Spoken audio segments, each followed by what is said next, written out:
Join us, Nigel and April. Glad to share these moments with you. We'd like to have a conversation. You said this one, this is a 3 and 6 one, as they used to say in the old cinemas. You don't know what that means, do you? 3 and 6 and 2 and 9. Never mind, the older ones remember, even if the younger ones don't. I wanted to, in each of these services, to talk to some people who work for us, or involved in the wider life of the mission. And we're going to be talking about belonging to a tribe. And I picked it up in one of those songs that we just sung, that we can feel very hurt when we don't feel we belong, can't we? We're disenfranchised, we feel. Is that the experience? First of all, why don't you tell us what you do? And I'll ask you to do that, Nigel. Tell us what your responsibility is and what Wesley Mission does for young people and families. Sure, Keith. So Nigel, Lindsey is my name. I'm privileged to head up our child and family programs in Wesley Mission. So the large part of that, or half of my role, is looking after our children that are in foster care that come into care for a variety of reasons. And how many children do we have? April, how many children are in foster care any one night?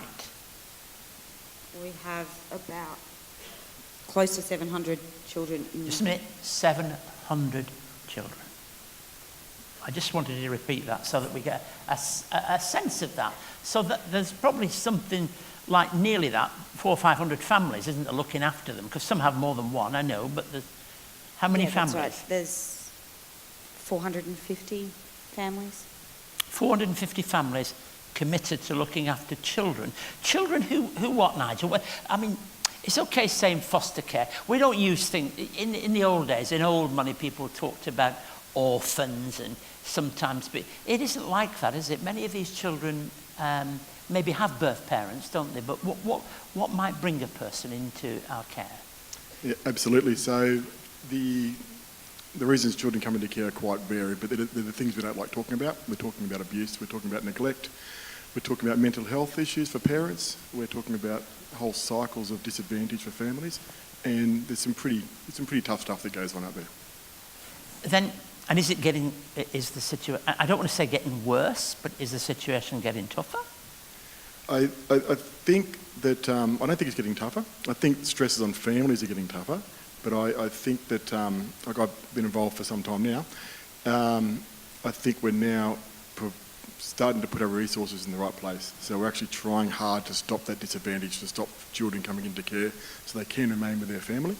Okay, so we just said Wesley Mission's looking after that many. How many in New South Wales? How many in Australia? What sort of numbers are we talking about? We've got our number. I'll do that if you like, April. So we've got just over 40,000 children in care in Australia of 19. 40,000 in Australia.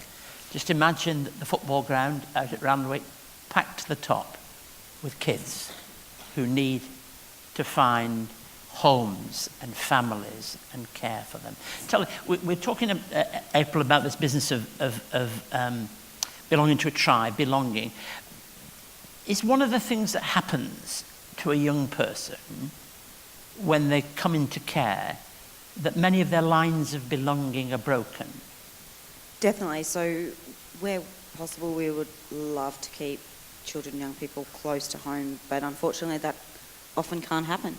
So they lose their belonging to their family, they lose their belonging to their community, to their school, and they have to create those links again in a new family, in a new school, in a new community. So we have these stress assessors on people. For a child who goes in that situation, they're going to a new home, they've got to start all their friendships all over again, haven't they? They've got to, and why have you come and joined us now at this, why are you here, and all that sort of stuff. That's right, and that's really hard for children and young people, and often that doesn't work, so it breaks down again, and it's, like Nigel was saying earlier, it's that cycle then that continues, and we need to try to break that and to create that stability and permanency for kids so that they do have that sense of belonging and that they're not continually having to re-find themselves. Let me just throw the ball to you, Nigel, and say, how does faith affect what you do, and how important is that in the work you do? Very important. So I sort of fell into Wesley Mission a number of years ago, not sure where I was going to end up. this has been a place where, well, we talk about tribe, part of my tribe to be honest, where I can live out my faith in a practical way and just serve. Now, this is the difficult one. We want to always commend our faith in Jesus Christ in the work that we do, but surely this must affect the way children and young people see God and faith and all of that when they see broken relationships. Is that fair? Yeah, that's a very fair comment. So if you can put your mind into a 5-year-old child who's been abused, who's then been removed by other adults and placed with other adults, why would they trust? Why would they trust people, let alone God? So how do you actually go about trying to rebuild trust? How do you do that? And what are the positive signs? I mean, let's not let this be, oh gosh, it's all terrible. Because it is positive. Yeah. Well, how positive can it be? And how does it happen? Yeah, that's a really good question. So, slowly, for one, but through consistency and persistence and showing children that there can be stability and permanency, and that, I guess that we talk about unconditional love, but it basically is that, that despite the behaviours, despite the trauma, despite the challenges, that they can be loved and they can be worthy and they can stay in a family and in a school and they can belong. And one of the things that we've discovered within communities as individuals is that, and I'm thinking of abuse now for a moment, often the ones abused can become abusers. So in fact, you're not in the business just of helping people. You're actually breaking cycles here, aren't you? That if you don't break, can actually carry on. Yeah, so we do talk about breaking the cycle. So an abuse is one of those things, but a disadvantage, it's all sorts of things. We're talking about some children that go the first in the whole generation of their family that might make it through high school, or might get a job, or might make it to university. And they're stories we've got. We've got lots of those stories that come up. We don't hear about them a lot.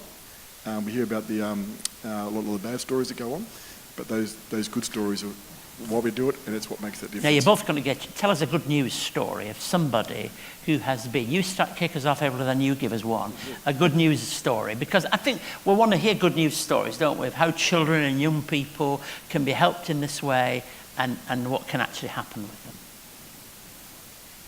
Yeah, so like Nigel said, it's the kid who grows up and comes back to us and says, look, I never thought that I'd be able to have a job because my parents were unemployed, my grandparents were unemployed, and I've actually been in the one place of employment for the last 5 years, and I'm happy, and I've got a home, and I'm paying my own rent. It's those stories. And when we have young people come back and introduce their kids to us, that they've had their children, but they're proud to say that they've still got them at home, and they're fulfilled as parents. Wonderful. A follow-on from that, one of our young people years ago, her goal was to, when she had her own child, to bring that child into the office to say, this is what's going to change your life for what they've done to me. So that sort of stuff's pretty special. But her brother is someone that I'd like to talk about just for a moment. He had quite a delay, struggled reading, really didn't make his way through school, but he was one of the first young people that I'd worked with that actually managed to get his licence by himself, and he beat his sister, and he was so proud of himself. And he's going great guns, really is. Now, I see these guys on television sometimes, we hear about them. Aren't you glad we got people of this quality working for us? That's what I hope you feel when you listen to that. Let's give them a thanks for that work they do.